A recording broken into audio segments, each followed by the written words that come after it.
దాని మీద ధాన్యం రాసిగా పోయాలి.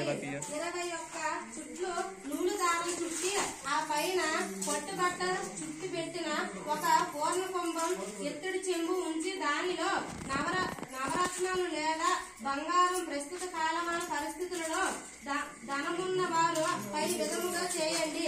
లేని వారు నవధాన్యాలు పోసి ₹1 బిళ్ళ ఉంచండి వెయ్యాలి. పట్టు దారాలతో కానీ నూలు దారాలతో కానీ 21 పోగులతో 21 ముడులతో 2 తోరాలు తయారు చేసి వారికి కూడా పూజ చేసి వ్రతం వెయ్యాక ఒకటి చేతికి పట్టుకోవాలి, ఇంకొకటి దేవుని వద్ద ఉంచాలి. సాయంకాలం దాకా ఉపవాసం ఉండి ప్రదోష వేళ దాటిన తర్వాత కేదారేశ్వర పూజ చేయాలి. 21 మంది బ్రాహ్మణులను పిలిచి పురోహితులతో సహా వారిని మాయం చేశాడు. కుర్రవాడు ఓరను ఏడుస్తూ పెద్దమ్మ దగ్గరికి మళ్ళీ వెళ్లి ఆ ధనంతో ఆ కుర్రవాడు అడవి పడేశాడు. దారిలో భగవంతుడు ఆ ధనాన్ని పట్టుకుపోతూ బిడ్డ మీకు ఇన్ని కష్టాలు రావడానికి కారణం మీ తల్లి ధనధర్మంతో కేదారేశ్వర వ్రతాన్ని మధ్యలో వదిలిపెట్టింది. దాని ఫలితమే మీకు ఇన్ని కష్టాలు అని మాయమైనాడు. బాలుడికి తమ కష్టాలని కారణం అర్థమైంది. ఏం చేయాలో అర్థం కాక మళ్ళా ఏడుస్తూ జరిగిన కథ అంతా చెప్పాడు. పరిస్థితి పూర్తిగా అర్థమైంది పుణ్యవతికి. ఉత్తర క్షణం ఆమె యథావిధిగా తన చెల్లిని కుమార్తె శ్రీ కేదారేశ్వర స్వామి వ్రతం చేయించింది. కష్టాల్లో ఉన్నప్పుడు తప్పనిసరిగా దైవ దర్శనం, దైవ వ్రతాలు చేయడం ద్వారా సత్ఫలితాలు సాధించవచ్చు. పిమ్మట పుణ్యవతి ఆ బాలుడికి మరింత ఎక్కువగా ధనాన్ని మూట పెట్టి ఇచ్చి, నాయన మీకు ఇన్ని కష్టాలు రావడానికి కారణం శ్రీ కేదారేశ్వర వ్రతాన్ని మీ అమ్మ విడిచిపెట్టడం.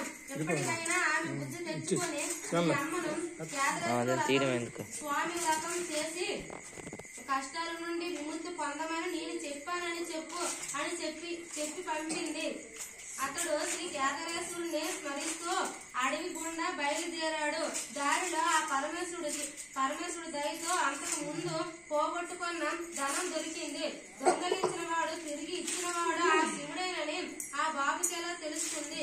పరమశివుని లీలల మహాయోగులకై అర్థం కానిది. అమ్మ శివుడిని వదలొద్దు అన్నాడు. ఆమె గుండె పొరల్లో అడుగున ఉన్న శివుడు మళ్లీ ఆమె హృదయంలో వచ్చాడు. తాను చేసిన తప్పు అర్థమైంది. శివుడు ఎప్పుడైతే రాజధానికి వెళ్ళాడు, ప్రయోజకుడైన కుమారుడి భార్యను చూసేసరికి రాజు వారిని ఆదరించాడు. జీవితాంతం భాగ్యవతి వ్రతాన్ని ఆచరించింది. సకల విధాల జీవితాన్ని అన్ని విధాలా కాపాడుతాడు. ఆచరించి చక్రవర్తి అయ్యాడు. ఆ కుటుంబం అంతా సుఖంగా జీవించారు.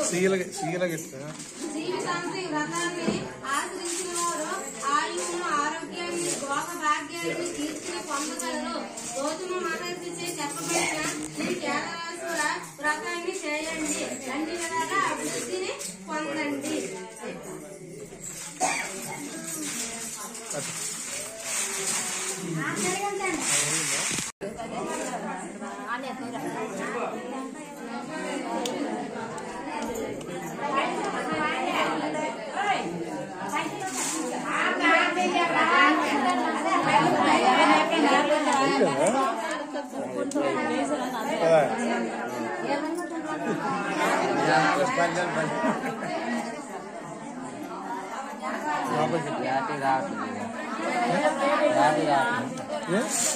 పోతారా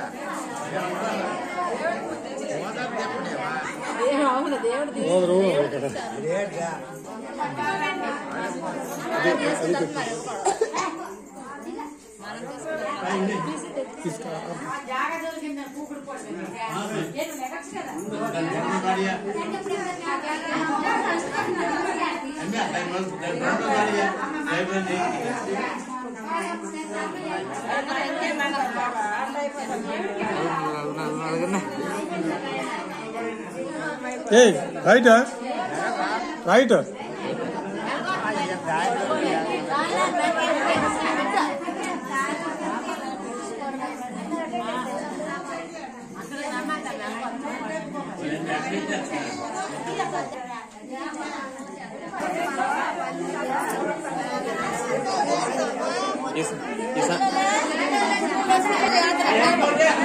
సంవత్సరం మిస్ అయిపోయాను నువ్వు ఆట పాడడం